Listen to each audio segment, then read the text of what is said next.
Hello, it's Jimmy here at O'Reilly's, and I'm looking at a Ford Transit Connect. It's a 1.5 HDI. So we've got some codes here for the airflow meter and the particle filter. Now we've done a smoke test already. Okay, the reason it's got the airflow meter codes is because it's had a service recently at Halford's and they didn't plug back in the airflow meter sensor here. This was unplugged for some reason or another, and he's telling me also this cover was off, so it's just left sitting like that, and then he's put it back together. So the second thing they've done is put too much oil in the engine, so we're going to jack it up and get some of the oil taken out.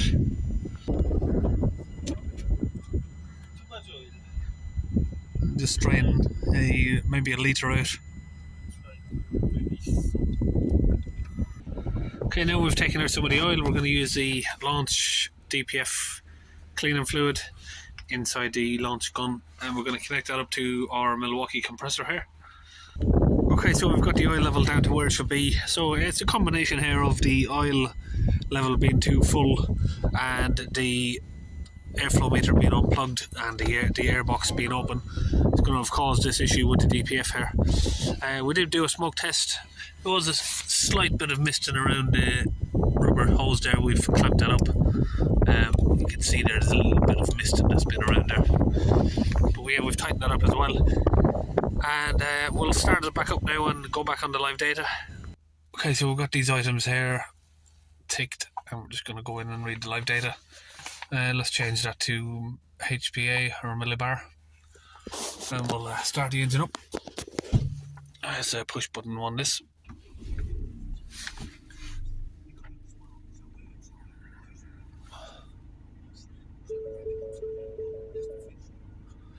It's jumping around from 70 to 80 there on idle.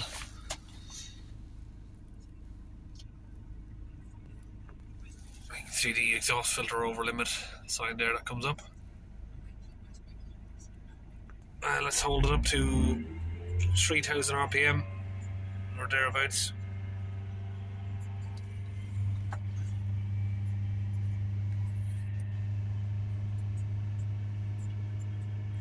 So about 380. That will increase as it gets warmer. As the DPF gets hotter, the pressure will increase. The DPF, the soot sort of softens up and then it causes more of a blockage. There you go. It's rising, it's rising. So we've got just over 400 on 3000 RPM. And let it go again. Now we've got around about 100 on idle. So the vehicle is cold. Once it warms up, DPF pressure usually increases a little bit if you've got a blockage. So something worth mentioning is the only thing that really matters on a DPF is this pressure here. This just determines how much of a blockage there is. If you haven't got much of a blockage, it'll be quite low, this pressure, so you want that to be under 10 on idle and under maybe 80 on 3000 RPM.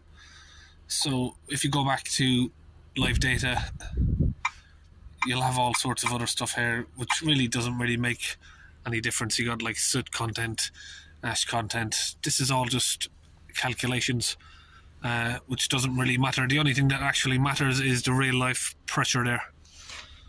Okay, so I'm taking out the exhaust temperature sensor here. You can see the amount of soot that's already on that.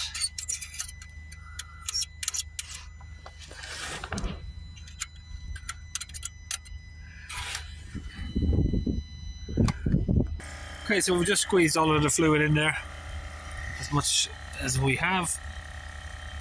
Get that out. Okay, we start the vehicle up.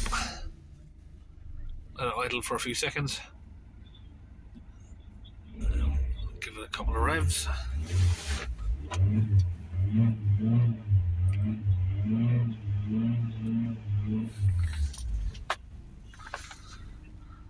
Let's keep an eye on the pressure there. So we'll hold it on 3000 RPM and we just keep an eye on the pressure.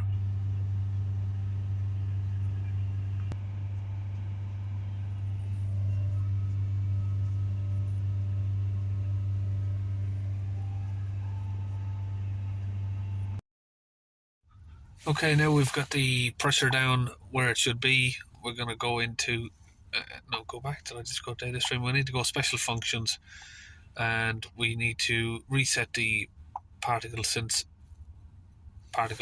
sensor.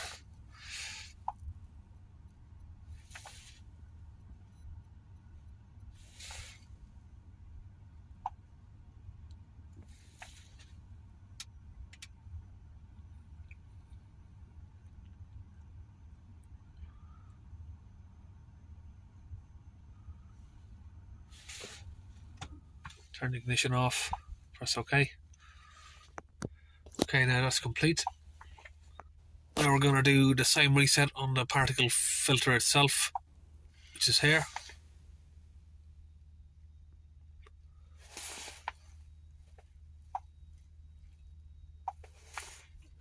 So before you do something like this, you've got to make sure that the DPF pressure is low enough.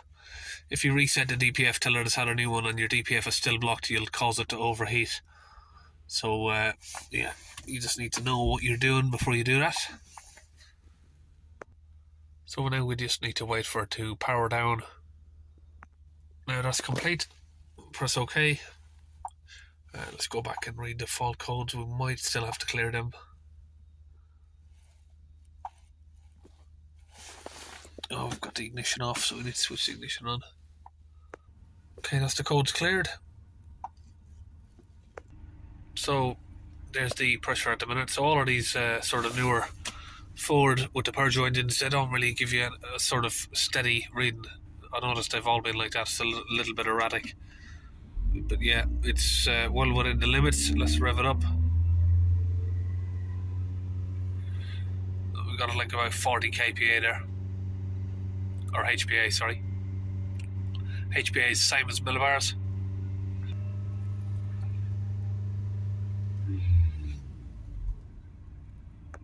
So that's it, we're all finished on that one. See you in the next video.